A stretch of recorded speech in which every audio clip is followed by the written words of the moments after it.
17 मे पासून ते 15 जून पर्यंत अधिक मास आहे आणि या अधिक महिन्यात आपण ही 2 स्तोत्र ऐकली तर तुम्हाला अधिक पटींनी फळ मिळेल असं सांगितलं जातंय. कारण हिंदू धर्मात अधिक महिन्याला पुरुषोत्तम मास म्हटलं जातं आणि हा संपूर्ण महिना भगवान श्री हरी विष्णूंच्या सेवेसाठी अत्यंत फलदायी मानला जातो. या पवित्र महिन्यात नामस्मरण, दान आणि स्तोत्र पठणाला 1000 पटींनी अधिक फळ मिळतं. अशा वेळी अनेक भाविकांच्या मनात प्रश्न पडतो की अधिक मासात रोज नेमके कोणते स्तोत्र ऐकावे. तर पुरुष सूक्त किंवा विष्णू सहस्त्रनाम या दोन्ही स्तोत्रांचे आध्यात्मिक महत्त्व आहे. त्यांचे लाभ आणि या काळात त्यांचे श्रवण कसे करावे यावर चला सविस्तर जाणून घेऊया. अधिक मासाचे स्वामी स्वतः भगवान श्री हरी विष्णू आहेत. त्यामुळे या काळात विष्णूंची स्तोत्र ऐकणं म्हणजे साक्षात ब्रह्मांडीय ऊर्जेशी जोडलं जाण्यासारखं मानलं जातं. आता या दोन्ही स्तोत्रांचं महात्म्य काय ते आधी समजून घेऊया.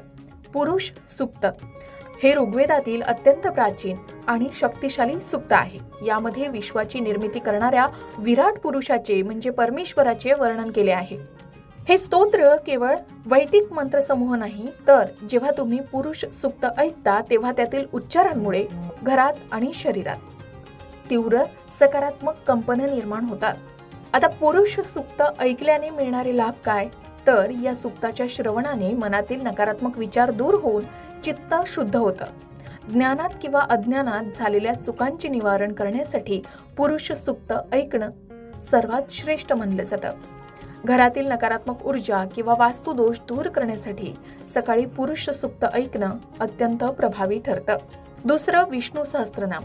महाभारताच्या अनुशासन पर्वात पितामह भीष्मांनी युधिष्ठिराला विष्णूंच्या 1000 नावांचा विष्णू सहस्त्रनाम महिमा सांगितला. अधिक मासाला पुरुषोत्तम मास म्हणतात आणि या स्तोत्रात विष्णूंच्या पुरुषोत्तम रूपाचं वारंवार वर्णन केलं गेले. याचं महत्त्व म्हणजे कलियुगात श्रीहरी विष्णूंची 1000 नामं ऐकणं किंवा म्हणणं हे सर्व संकटांवर रामबाण उपाय मानले गेले.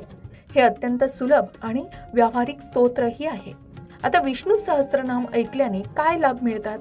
तर अधिक मासात रोज विष्णू सहस्त्रनाम ऐकल्याने घरात दारिद्र्यता राहत नाही आणि माता लक्ष्मीची अखंड कृपा राहते.